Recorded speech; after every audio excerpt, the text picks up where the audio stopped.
Hi, I'm Smisha. Today I'm taking the portion behavioral theory.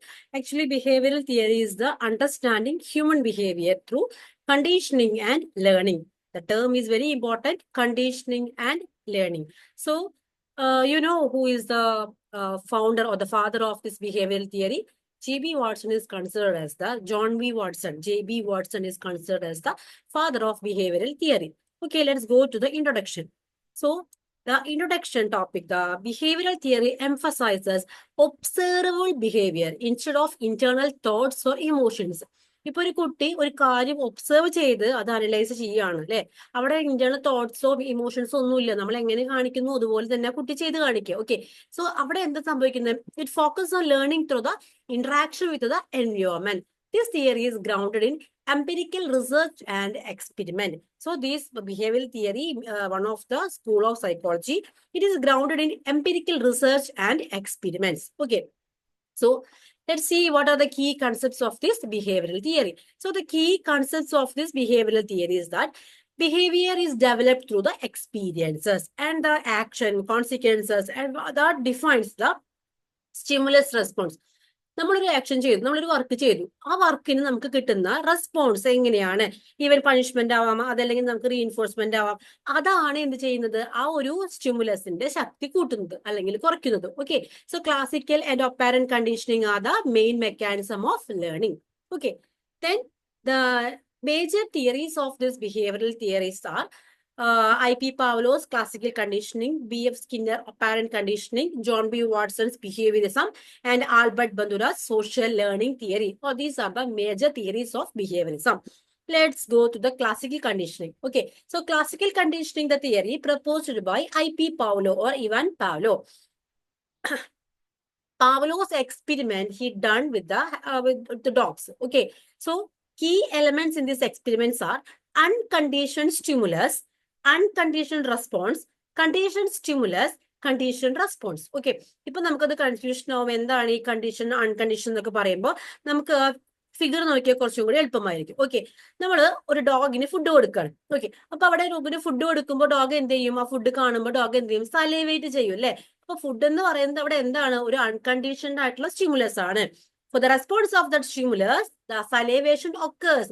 So salivation is the unconditioned response. Okay. Then the next time, so this occurs before conditioning. അടുത്ത പ്രാവശ്യം എന്താ ചെയ്യണം? നമ്മള് bell ring ചെയ്യാണ്. Okay, so bell എന്ന് പറഞ്ഞൊരു natural stimulus ആണ്. പക്ഷെ ബെല്ല് നമ്മള് എന്താ പറയാ റിങ് ചെയ്യുമ്പോൾ എന്ത് ചെയ്യുന്നില്ല? അവിടെ നമ്മുടെ ഡോഗ് എന്ത് ചെയ്യുന്നില്ല? സലേവേറ്റ് ചെയ്യുന്നില്ല. അവിടെ ഒരു കണ്ടീഷനും നടന്നിട്ടില്ല. ഓക്കെ, നെക്സ്റ്റ് എന്നാൽ എന്താ ചെയ്യണേ? ഡ്യൂറിങ് കണ്ടീഷനിങ് ബെല്ല് റിങ് ചെയ്യുന്നു, ഉടനടി ഫുഡ് കൊടുക്കുന്നു അല്ലെ? അപ്പൊ ഫുഡ് കാണുമ്പോൾ തന്നെ എന്ത് ചെയ്യുന്നു? അങ്ങനെ ഒരു 2-3 പ്രാവശ്യം ചെയ്ത് കഴിയുമ്പോൾ തന്നെ ആ ഡോഗ് എന്ത് ചെയ്യുന്നു? സലീവേറ്റ് ചെയ്യാൻ തുടങ്ങും. അപ്പൊ പിന്നത്തെ പ്രാവശ്യം എന്തുണ്ടാവും? ബെല്ല് കേൾക്കുമ്പോഴേക്കും what will happen? The dog start to salivate. So that is a conditioned response. So the first time the natural stimulus is of the bell can be converted into conditioned stimulus. ഈ conditioned stimulusനോട് ആ dog പ്രവർത്തിക്കുന്ന അല്ലെങ്കിൽ respond ചെയ്യുന്നതായിരുന്നു എന്തെന്ന് പറയുന്നത്? നമ്മളുടെ ആ സലേവേഷൻ എന്ന് പറയുന്നത്. ഓക്കെ, ഇത്രയാണ് classical conditioning. So classical conditioning theory was proposed by I.P. Pavlov. Here mainly അവിടെ നമ്മൾ നോക്കുന്നത് അൺകണ്ടീഷണൽ സ്റ്റിമുലസും അൺകണ്ടീഷണൽ റെസ്പോൺസ്, അതെങ്ങനെയാണ് conditional stimulus and conditional response ആയി മാറുന്നത് എന്നുള്ളതാണ് നമ്മൾ അവിടെ ചെക്ക് ചെയ്യുന്നത്.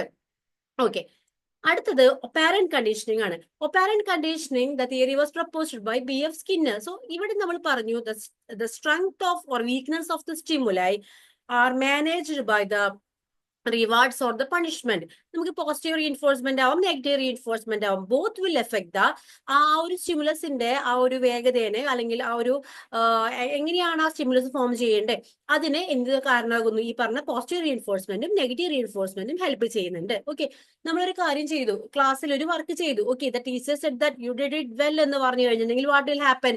നമ്മളുടെ ആ ചെയ്യാനുള്ള കോൺഫിഡൻസ് കൂടുകയാണ് ചെയ്യുന്നത് അല്ലേ? So that is a positive reinforcement. Okay, നമ്മളൊരു തെറ്റ് ചെയ്തു, നമ്മൾ ഒരു കുറുമ്പ് ചെയ്തു, ടീച്ചർ നമ്മൾ വഴക്ക് പറയുകയോ അടിക്കുകയോ ചെയ്തു അല്ലെ? അപ്പൊ എന്തായാലും നമുക്കറിയാം അതൊരു നെഗറ്റീവ് റീഇൻഫോഴ്സ്മെന്റ് ആണ്. അപ്പൊ പിന്നെ നമുക്ക് ചെയ്യാനായിട്ട് തോന്നില്ല അല്ലെ? അല്ലെങ്കിൽ നമ്മളൊരു വർക്ക് ചെയ്ത് കഴിഞ്ഞിട്ടുണ്ടെങ്കിൽ ടീച്ചർ പറയാണ് വളരെ മോശം എന്ന് പറഞ്ഞു കഴിഞ്ഞാലും അങ്ങനെ ഒരു അനുഭവം ഉണ്ടാവും. ഓക്കെ, സോ ഈ ഓപ്പറന്റ് കണ്ടീഷനിങ് എന്ന് പറഞ്ഞ കാര്യം നമ്മൾ വളരെ കുട്ടികളുടെ കാര്യത്തിൽ ഉപയോഗിക്കുമ്പോൾ വളരെ സീരിയസ് ആയിട്ട് നോക്കണം. കാരണം വെച്ചിട്ടുണ്ടെങ്കിൽ കുട്ടികളിൽ ഈ പറഞ്ഞ റീഇൻഫോഴ്സ്മെന്റിന് ഒരുപാട് കുട്ടികളിൽ മാത്രമല്ല, നമ്മൾ മെയിൻ നോക്കുന്ന കുട്ടികളിലാണ്. കുട്ടികളിൽ ഈ ഒരു റീഎൻഫോഴ്സ്മെന്റിന് ഒരുപാട് തരത്തിലുള്ള എന്താ ചേഞ്ചസ് കൊണ്ടുവരാനായിട്ട് സാധിക്കും. ഓക്കെ, പണ്ട് സ്കൂളിലൊക്കെ വടിയെടുത്തായിരുന്നു അല്ലെ, വടിയെടുക്കുമ്പോൾ കുട്ടികൾക്ക് പേടിയായിരുന്നു, അപ്പൊ അവരൊരു കാര്യം ചെയ്യില്ല എന്നൊക്കെ. ഓക്കെ, ദാറ്റ്സ് വേ. ഇവിടെ നോക്കി നോക്കുക, ഇവിടെ BF സ്കിന്നർ ഉപയോഗിച്ചത് സ്കിന്നർ ബോക്സ് ആയിരുന്നു. ആ സ്കിന്നർ ബോക്സിനകത്ത് ഒരു എലിയും അകപ്പെട്ടു. ഓക്കെ, ഈ എലിക്ക് 2 ലിവറിൽ പ്രസ് ചെയ്തിട്ടുണ്ടെങ്കിൽ എന്ത് സംഭവിക്കും? ഒരു ലിവറിൽ പ്രസ് ചെയ്തിട്ടുണ്ടെങ്കിൽ they will get a food. Okay, and another ലിവറിൽ പ്രസ് ചെയ്തിട്ടുണ്ടാവുക ഒരു ഷോക്കാണ് അവിടെ കിട്ടുന്നത്. അപ്പൊ എലി എന്ത് ചെയ്യും? അതിനുള്ളിൽ പകപ്പെട്ട് കഴിഞ്ഞിട്ടുണ്ടെങ്കിൽ പുറത്തോട്ട് വരാനുള്ള ശ്രമം നടത്തിക്കൊണ്ടേയിരിക്കും. ഓക്കെ, അങ്ങനെ നടത്തിക്കൊണ്ടിരിക്കുമ്പോൾ accidentally when he touch the lever, അവിടെ ഫുഡ് പെല്ലറ്റ് കിട്ടുന്നതാണ് കിട്ടുന്നതെങ്കിൽ അവിടെ എന്ത് കിട്ടും? ഫുഡ് കിട്ടും അല്ലെ. So that is a positive reinforcement. അപ്പോൾ ഈ എലി എന്ത് ചെയ്യും?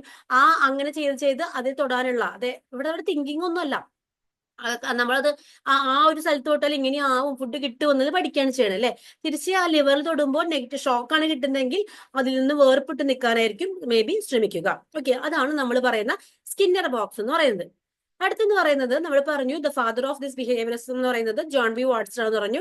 അദ്ദേഹം എന്താ വെച്ചിട്ടുണ്ടെങ്കിൽ ത്രൂ ദ എൻവയോൺമെന്റ് സ്റ്റിമുലേക്ക് അനുസരിച്ചിട്ടാണ് വാട്ട് വിൽ ഹാപ്പൻ, അവിടെ ഒരു കുട്ടിയിൽ ബിഹേവിയർ മോഡിഫിക്കേഷനോ എന്ത് നടക്കുന്നു എൻവയോൺമെന്റ് സ്റ്റിമുലേക്ക് അനുസരിച്ചാണ്. അദ്ദേഹത്തിന്റെ വളരെ ഫേമസ് ആയിട്ടുള്ള ഒരു എക്സ്പെരിമെന്റ് ആണ് ലിറ്റിൽ ആൽബർട്ടിന്റെ. അതായത് ഒരു കുട്ടിയുടെ പേടി, ആ കുട്ടിക്ക് പേടി എങ്ങനെയാണ് അവിടെ റെസ്പോൺസ് ചെയ്ത് വരുന്നത് എന്നുള്ളത് കാണിക്കുന്നത്. ഈ ഒരു കൊച്ചു നോക്കി നോക്കുക, ഒരു ഫിഗറിൽ നോക്കി നോക്കുക, എലിയെ കാണുന്നു, കൊച്ചിനും തോന്നുന്നില്ല, കുട്ടി അതിനോട് നിൽക്കുകയാണ് അല്ലെ. ഇനി അവിടെ ബാക്കിൽ ഒരു ശബ്ദം ഉണ്ടാക്കുന്നുണ്ട്. അപ്പൊ ഈ കുട്ടിക്ക് തോന്നാണ് ഈ ഒരു ഓർഗാനിസം ആണ് പ്രൊഡ്യൂസ് ചെയ്യുന്നത് തോന്നുകയാണ് അല്ലെ.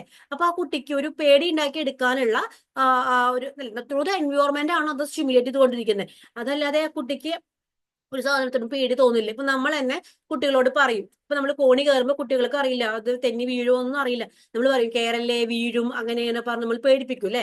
അപ്പൊ എന്ത് ചെയ്യും? കുട്ടികൾ അങ്ങോട്ട് കയറാനുള്ള ടെൻഡൻസി എന്ന് പറയുന്നത് കുറയ്ക്കും. Okay, so the same way നമ്മൾ ത്രൂ ദ എൻവയോൺമെന്റ് അല്ലെങ്കിൽ നമ്മുടെ എൻവയോൺമെന്റിലാണ് നമ്മൾ എന്ത് ചെയ്യുന്നത്, ഈ ഒരു കാര്യം വേണോ വേണ്ടയോ എന്നൊക്കെ നമ്മൾ തീരുമാനിക്കുന്നത് എൻവയോൺമെന്റ് ആണ്. അല്ലെങ്കിൽ എൻവയോൺമെന്റ് ഉണ്ടാവുന്ന ആ ഒരു ചേഞ്ചസ് ആണ് കുട്ടീനെ ഒരുപാട് ഇൻഫ്ലുവൻസ് ചെയ്യുന്നതെന്നാണ് ആര് പറയുന്നത്?